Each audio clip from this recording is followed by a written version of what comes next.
Où sont les hommes sur la Terre?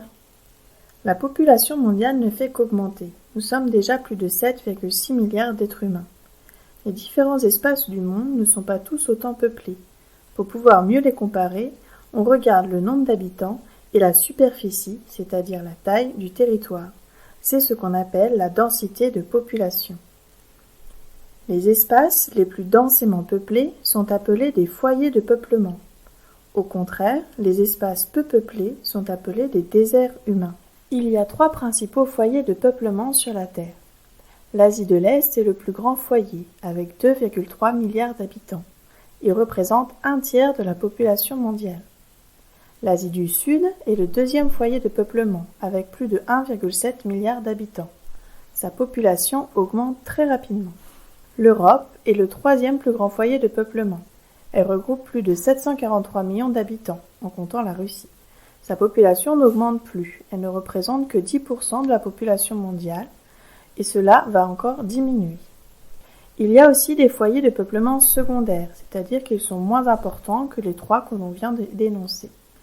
Il y a le golfe de Guinée, en Afrique, le nord-est des États-Unis, en Amérique du Nord, et le sud-est du Brésil, en Amérique du Sud. La planète compte aussi des espaces très peu peuplés, qu'on appelle des déserts humains. Il s'agit des régions froides et polaires comme la Sibérie, l'Alaska, le Nord canadien ou le Groenland. Il y a aussi le continent de l'Antarctique qui fait partie de ces déserts froids. On trouve aussi des déserts chauds comme le Sahara ou le désert australien. Les habitants vivent à proximité des oasis et ce sont souvent des populations nomades.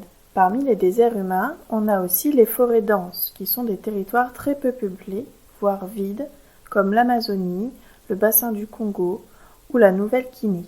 Le climat chaud et humide de ces forêts favorise une végétation très abondante, ce qui a rendu pendant très longtemps impossible pour les hommes d'y habiter. Mais alors, qu'est-ce qui explique que certains territoires sont très peuplés et d'autres non? Il y a bien entendu les contraintes naturelles, le relief, le climat, la végétation, qui limitent l'installation des hommes.